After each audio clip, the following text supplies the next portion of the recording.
Today's topic is the development of nationalism, liberalism and extremism nationalism. Students, India में Indian national Congress के establishment के बाद धीरे धीरे करके इसमें हर कैटेगरी के लोग जुड़ने लगे। विभिन्न धर्म से, विभिन्न जाति संप्रदाय के लोग बढ़ चढ़कर इसमें हिस्सा लेने लगे। विशेष तौर पर जब तब लोकमान्य तिलक इसका हिस्सा बने और उनके सानिध्य में आने वाले जितने भी जो लोकल पीपल थे, जो लोकलाइट थे, वो अब कांग्रेस से जुड़ने लगे थे। और जैसे ही महात्मा गांधी आईएनसी से जुड़े, इसका क्षेत्र, इसका दायरा पूरे देश में फैल चुका था। अब इंडियन नेशनल कांग्रेस एक ऑर्गेनाइजेशन नहीं, एक पार्टी बनने की कगार पर थी। दोस्तों, इंडिया में नेशनलिज्म का डेवलपमेंट कई चरणों में हुआ। कई लोग इसमें आए जिनकी आइडियोलॉजी हमें कांग्रेस के साथ देखने को मिलती है। कुछ लोग बहुत शांत स्वभाव के थे, इसीलिए जब वो उसके प्रेसिडेंट बनते, जब उनके हाथ में सारी की सारी लिमिटेशंस आती, तो वो अपने हिसाब से रूल्स एंड रेगुलेशंस बनाते। और फिर कहीं कोई एग्रेसिव टाइप का लीडर इसमें आता तो वो अपनी तरह से कुछ रूल्स एंड रेगुलेशन बदलते। तो इस तरह से विचारधाराएं भी बदलाते जा रही थी। तो इस चैप्टर में हम आगे के जो टॉपिक्स आएंगे उसमें यही पढ़ेंगे कि मेनली इसमें किस तरह की विचारधाराओं ने काम किया। इंडियन हिस्ट्री में कांग्रेस के साथ हमें टू टाइप्स का नेशनलिज्म देखने को मिलता है। पहला है लिबरलिज्म, जिसमें वो लीडर्स आते हैं जिनका स्वभाव बहुत शांत था या फिर अपनी मांगों को मनवाने के लिए जो एक शांतिपूर्वक ढंग को अपनाते थे। सेकेंड टाइप का नेशनलिज्म जो हमें कांग्रेस के साथ देखने को मिलता है वो है एग्रेसिव या एक्सट्रीमिज्म का। इसमें वो नेता आते हैं, वो लीडर्स आते हैं जिनकी विचारधारा थोड़ी उग्र थी, जो आंदोलन के माध्यम से डरा धमकाकर अंग्रेजों से अपनी मांगों को मनवाने में विश्वास रखते थे। तो इन्हीं के बारे में हम समझेंगे कि आखिर किस तरह से जो शुरुआत में कांग्रेस की विचारधारा बहुत उदार थी, वो आगे जाकर 20 सालों बाद आखिर क्या कारण थे कि वो विचारधारा बदली और कांग्रेस के साथ दो ग्रुप बने। एक ग्रुप था लिबरलिज्म वालों का, मतलब कि लिबरल लीडर्स का, और दूसरा ग्रुप था एग्रेसिव लीडर्स का। आइए समझते हैं। Now we understand liberal nationalistic thinking. Students, Indian history में 1885 से लेकर 1905 तक का जो टाइम पीरियड है उसमें हमें कांग्रेस की आइडियोलॉजी है, कांग्रेस की लीडर्स की जो थिंकिंग है वो बहुत लिबरल देखने को मिलती है और इसी विचारधारा के अनुरूप उन्होंने अपना सारा का सारा काम किया था। आइए, अब क्या क्या काम थे जो लिबरल लीडर्स करते थे और क्या तरीका था अंग्रेजों के सामने अपनी मांगों को मनवाने का। लिबरल लीडर्स में नाम आता है दादा भाई नौरोजी का, सुरेंद्रनाथ बनर्जी का, फिरोज शाह मेहता, गोपाल कृष्ण गोखले, रास बिहारी बोस, महादेव गोविंद रानाडे। ये लीडर्स के नेम आपको लर्न करना बहुत ज़रूरी है क्योंकि कभी कभी कंपटीशन एग्जाम में या कि आपके फाइनल एग्जाम में पूछ लिए जाते हैं। ये लीडर्स कांग्रेस में लिबरल नेशनलिस्टिक के लिए जाने जाते हैं। इनकी सोच अपनी मांगों को पूरा करवाने के लिए एक क्रमिक और संवैधानिक तरीकों में विश्वास करने की होती थी और इन्होंने अपनी मांगों को मनवाने के लिए, अंग्रेज़ों का विरोध करने के लिए इसी रास्ते को अपनाया।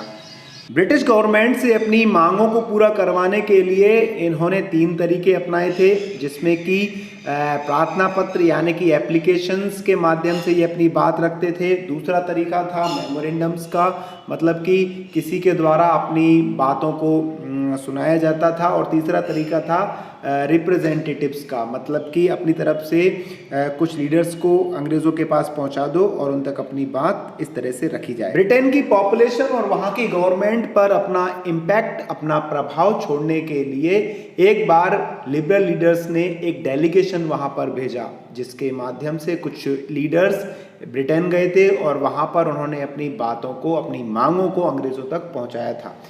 इसी डेलीगेशन के माध्यम से इंग्लैंड में इंडिया नामक एक न्यूज़पेपर का पब्लिकेशन किया गया। उदारवादी हर साल अपनी मांगों के समर्थन में प्रस्ताव पारित करते और एक लॉजिक वे में अपनी मांगों को ब्रिटिश गवर्नमेंट तक पहुंचाते थे। देखिए, लिबरल लीडर्स को जब हम पढ़ते हैं और जब हम उनकी पॉलिटिक्स को देखते हैं तो एक बात हमें साफ देखने को मिलती है, उनके जितने भी प्रोग्राम्स हुए उसमें हमें पब्लिक का मूवमेंट कहीं पर भी देखने को नहीं मिलता। मतलब कि वो पब्लिक मूवमेंट्स के खिलाफ थे।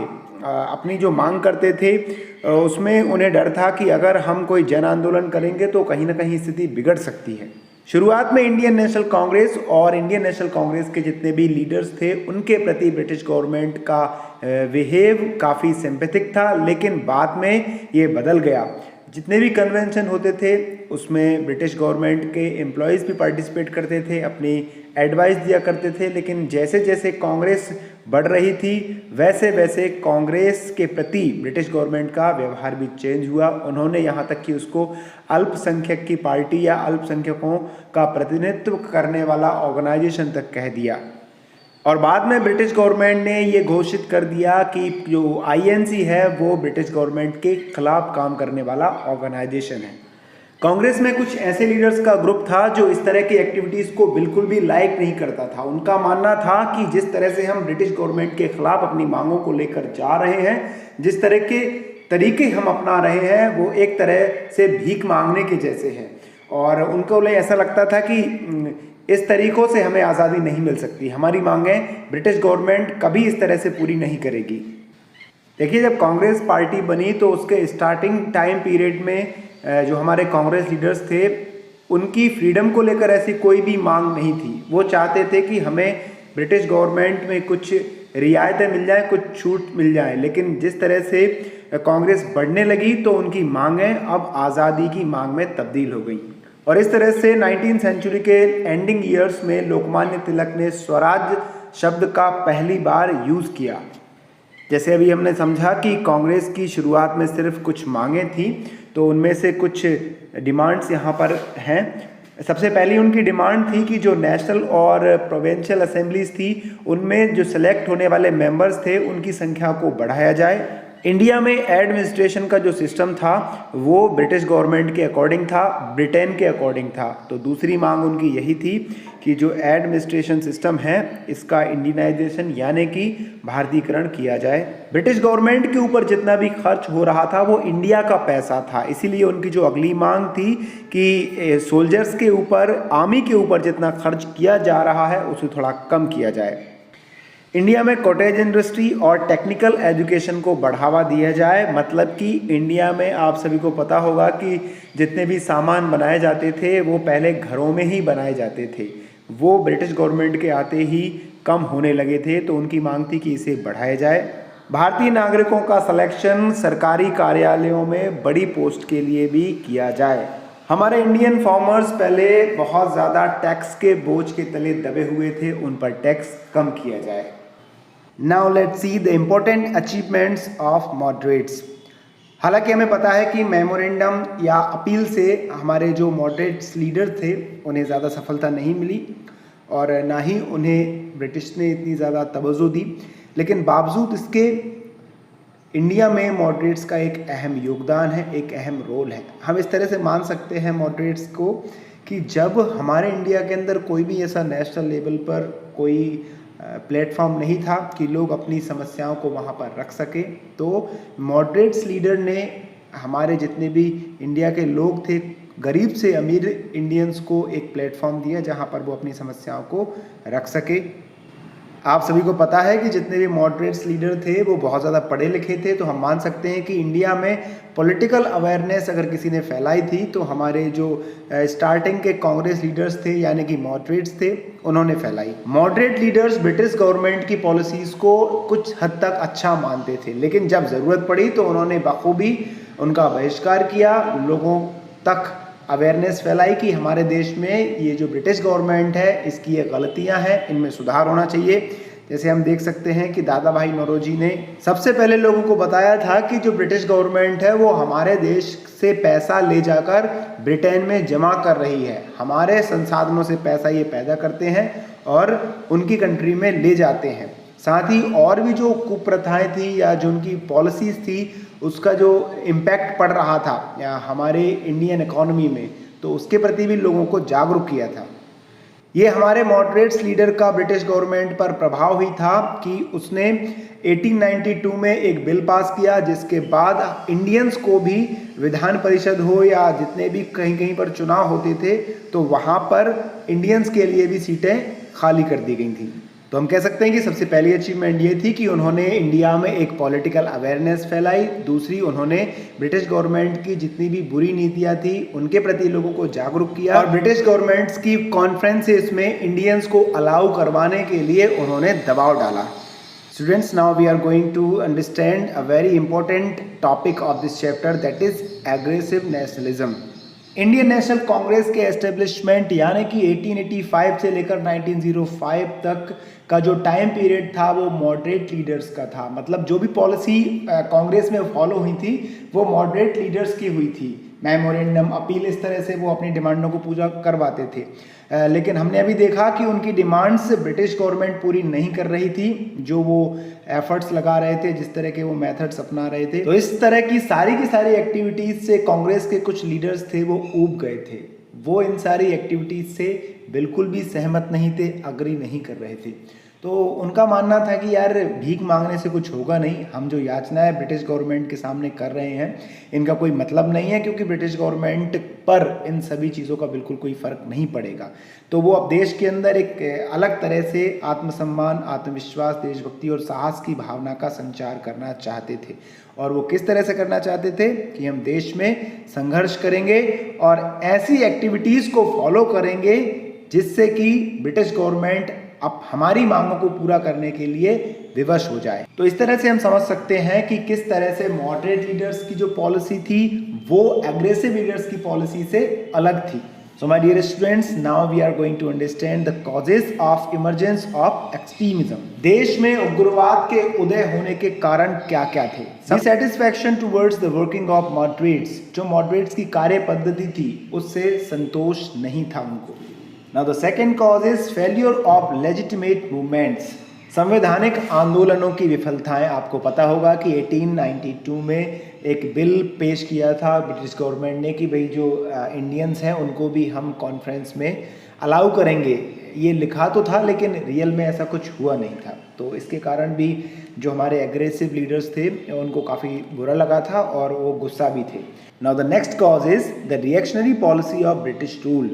जैसा मैंने आपको बताया कि जो ब्रिटिश गवर्नमेंट कहती कुछ थी और करती कुछ थी। आपको पता होगा कि कुछ प्रॉब्लम्स थी, उसके बाद उन प्रॉब्लम्स को विक्टोरिया तक पहुंचाया गया और विक्टोरिया ने कहा कि भाई अब जो रूल्स एंड रेगुलेशन हैं उनको बदला जाएगा, हमारे जो कानून हैं उनमें थोड़ी ढील की जाएगी। लेकिन ऐसा लिखा तो गया था, क्वीन विक्टोरिया ने कहा भी था, लेकिन इंडिया में कुछ भी नहीं हुआ। जिस तरह की नीति ब्रिटिश गवर्नमेंट की थी वो लगातार जारी रही।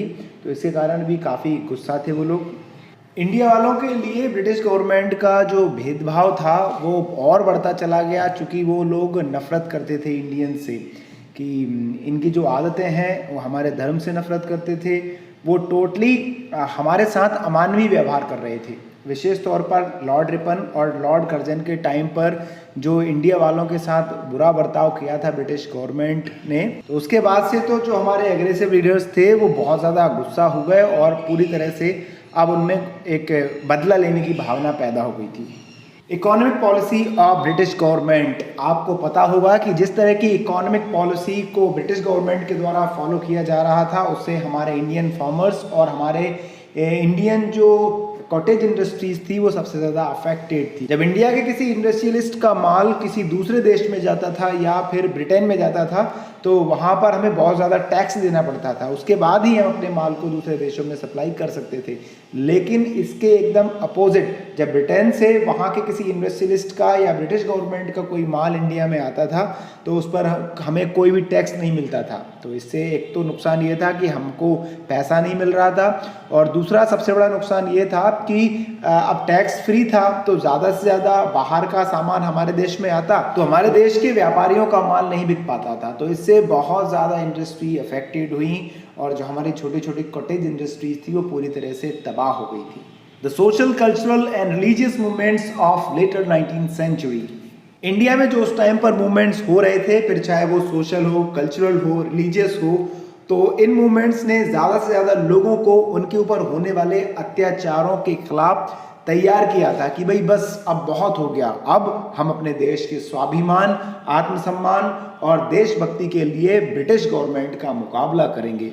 इस तरह के मूवमेंट्स में सबसे ज़्यादा योगदान रहा दयानंद सरस्वती जी का और ये आर्य समाज का, जिसने लोगों के अंदर ये विचारधारा पैदा की कि भाई अब आपको आपकी उदासीनता, आपकी निष्क्रियता को छोड़ना है, देश के प्रति आपको जागृत होना पड़ेगा और ब्रिटिश गवर्नमेंट का निडरता से मुकाबला करना पड़ेगा। और इन्हीं तरह के आंदोलन से प्रभावित होकर बाल गंगाधर तिलक हो, लाला लाजपत राय हो, विपिन चंद्र पाल हो, अरविंद घोष हो, ऐसे जो एग्रेसिव लीडर्स थे, इन्होंने ब्रिटिश गवर्नमेंट के खिलाफ चल रहे मूवमेंट्स को एक नई दिशा दी और ज़्यादा से ज़्यादा लोगों को अपने साथ इकट्ठा किया और अंग्रेज़ों का डटकर मुकाबला किया। Natural calamities, drought and plague. एक तरफ तो 1896 में हमारे देश में सूखा और प्लेग जैसी प्राकृतिक आपदाएं फैल रही थी, लोग मर रहे थे। दूसरी तरफ जो महारानी थी उनका इंडिया में दौरा हुआ। पूरी की पूरी ब्रिटिश गवर्नमेंट महारानी के स्वागत सत्कार में लग गई। दिल्ली में दरबार सजाया गया, जगह जगह उनके स्वागत की चर्चाएं हो रही थी। लेकिन देश में आम आदमी जिस तरह की प्राकृतिक आपदाओं से प्रभावित था, मर रहा था, उसकी और उस टाइम की ब्रिटिश गवर्नमेंट ने कोई भी ध्यान नहीं दिया। Now the 7 causes impact of western thinking and foreign revolutions. आपको पता होगा कि ह्यूमन टेंडेंसी होती है, उसके अंदर जितनी कैपेसिटी है, जितनी क्षमता है, उसको जब तक विश्वास नहीं होगा जब तक कि वो किसी दूसरे से इंस्पायर ना हो। और ऐसा ही इंडियंस के साथ हुआ। जब हम शिक्षित हुए, जब हमें अंग्रेजी का ज्ञान हुआ, तो हमने फॉरेन के बहुत बड़े बड़े फिलोसफर्स को पढ़ा, फिर चाहे वो आपके वॉल्टेयर हो, रूसो हो, मैजनी हो, बर्क हो, गैरी वाल्डो हो। जब हमारे देश के पढ़े लिखे लोगों ने इनको पढ़ा, इनको फॉलो किया, तो वो भी इंस्पायर हुए, अपने देश के लिए बढ़ चढ़कर आगे आए। उसी टाइम पर 1896 में एबिसिनिया ने जो इटली पर विजय पाई, 1905 में जब जापान जैसे छोटे से देश ने रूस को हराया था, तो इन दो घटनाओं ने हमारे देश के रेवोल्यूशनरीज को बहुत ज़्यादा इम्पैक्ट किया, इंस्पायर किया। 1905 में अपनी पॉलिसी डिवाइड एंड रूल को फॉलो करते हुए उस टाइम के लॉर्ड कर्जन ने बंगाल को 2 पार्ट में डिवाइड कर दिया, हिंदू हिंदू एक तरफ, मुस्लिम मुस्लिम एक तरफ। इसके पीछे उसकी एक चाल थी, उसकी साजिश ये थी कि हिंदू और मुस्लिम में जो एकता थी, जो एक दूसरे के साथ बढ़ चढ़कर सहयोग कर रहे थे, वो ना कर पाए। जब ये लोग इकट्ठे हो ही नहीं पाएंगे तो इनमें नज़दीकियाँ, इनमें प्रेम की भावना कैसे पैदा होगी।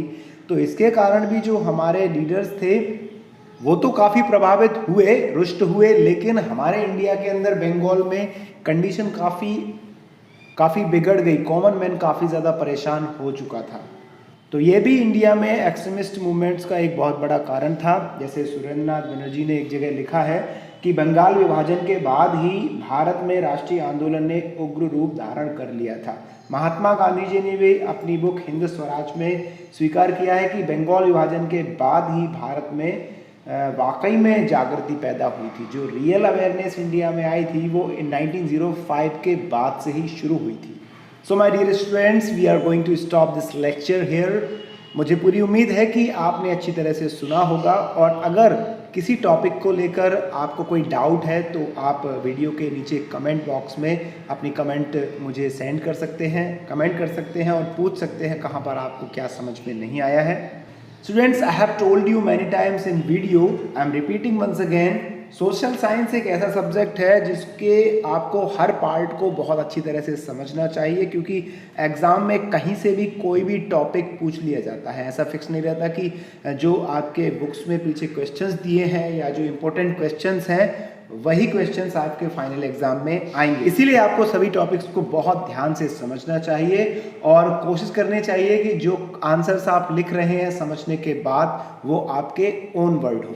स्टूडेंट्स, अगर आपने हमारे चैनल को अभी तक सब्सक्राइब नहीं किया है तो सबसे पहले हमारे चैनल को सब्सक्राइब कर दीजिए और बेल आइकन दबाकर ऑल नोटिफिकेशन पर क्लिक कर दीजिए, ताकि जो भी नया वीडियो हम यहाँ पर अपलोड करते हैं वो आप तक आसानी से पहुँच सके। Thanks for being with us.